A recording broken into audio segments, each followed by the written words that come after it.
Hi, welcome to week 2 of Drawing with All the Senses. This week we're going to talk about the tools of the trade, and we're going to focus a little bit on the trusty pencil.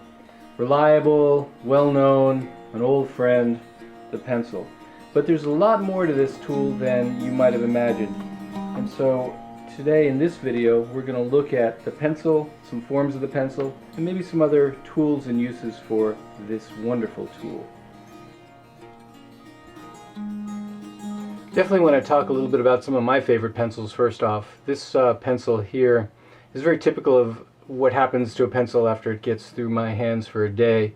It's worn down. It started out like that one, but it's down almost to the point where you can hardly fit it in your hand anymore. I have a friend who actually will glue them back together. Notice that the eraser is all gone, and I think that's indicative of what I believe about pencils. They should be half a eraser at least, because learning how to draw is about recognizing and fixing mistakes, and mistakes are so important in drawing. Also, even though I have a lot of small pencils that have worn down, I also like to keep a set of really small pencils. These are great just for traveling on an airplane. I can sketch, keep them in my pocket, and just pull them out at any time.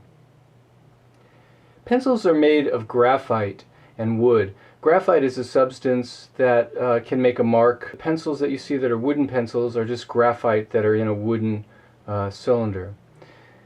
The origin of vine charcoal, which you see here, comes from the burning of sticks, really. And if you think about early humans probably sitting around a campfire or a fire, burning sticks and then drawing on walls or in the dirt, that's the origin of charcoal. It's very smudgy.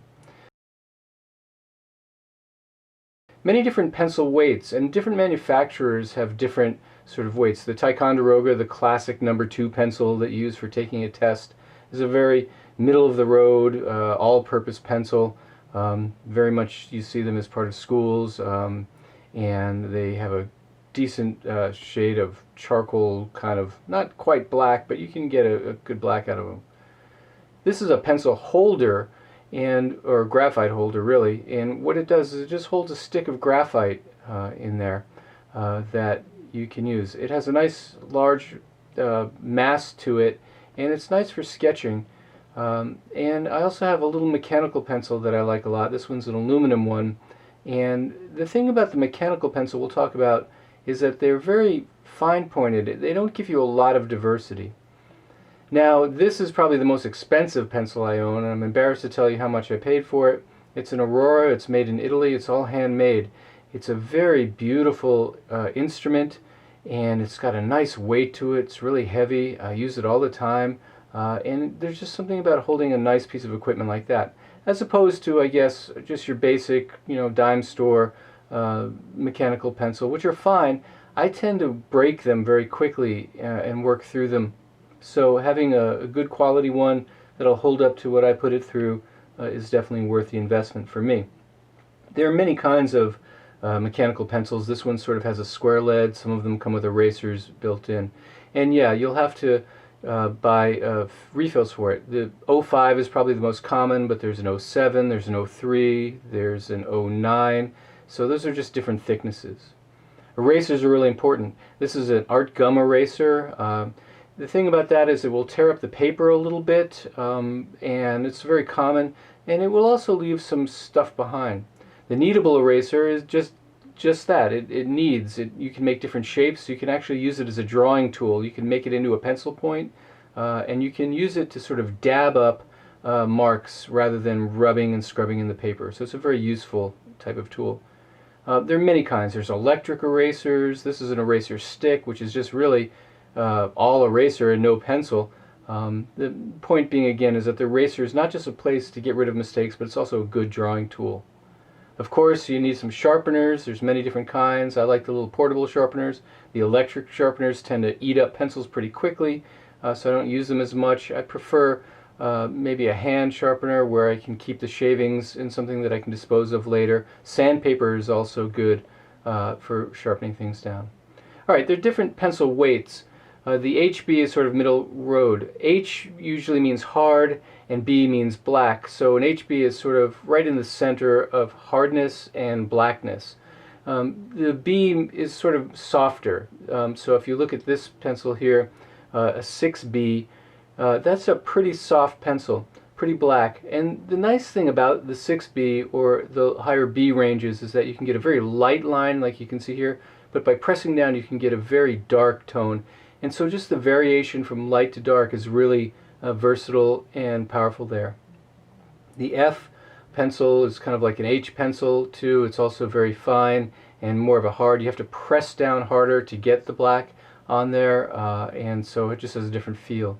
Of course, the Ticonderoga Classic No. 2 pencil, usually a 2B pencil, is sort of a mid-range in terms of blackness. It's a little blacker than the HB, but certainly not as runny and as messy as the 6B.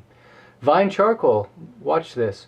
The Vine charcoal allows you to get really black and put a lot in there, but it also allows you to blend and build up tonal variations. So Vine charcoal is a very beautiful but messy tool. You can see it gets all over your hands and it smudges very much. So you want to sort of learn to master that and not be afraid to get messy.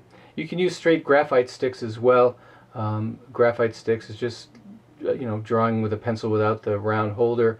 You can vary weights on there, and you can also see it smudges, but you can also get a little more of the line in there. So these may seem like subtle differences, but they are important.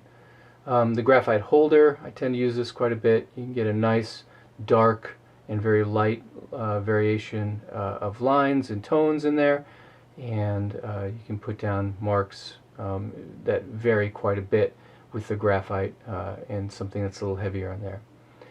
Here's my Aurora pencil. I love this pencil, but you can see that this is a 9 lead in there, and you can get a very fluid and soft line, but also get very black. Just depends on the lead you can put in there. And you can see also the thickness with the graphite, different line widths, different sensitivities as well that work in there. It's also good to know that you can get on top of the pencil, but also on the side of the pencil to shade, and we'll talk about shading and some techniques for that as we move along as well. But just the point of the pencil isn't the only point. You can use everything. How do you hold a pencil? Well, we're taught in school usually to hold it like a writing instrument, and I've seen people hold pencils in various ways that are comfortable for them, but we're generally taught to hold it in the fingers. I think for drawing, a common method that you might want to try is to actually put the end of the pencil in the center of the palm of your hand, wrap your fingers around the barrel of the pencil, and then you can actually, it might feel weird at first, but you actually can get more of your whole arm into things, and rather than this sort of very constricted finger movement. And so for sketching things out broadly and covering that paper very quickly, planning out a scene, this is a really nice way to hold a pencil for drawing, as opposed to sort of the way we've been taught to write in a very small way. This allows you to free up, shade, get on the side of the pencil, and do a lot of other things as well. So how you hold your pencil is there's really no right or wrong answer to that, but during the course of this session we'll talk a little bit more about practicing ways to hold a pencil to get different effects. One of the best things you can do with a pencil is this. Alright,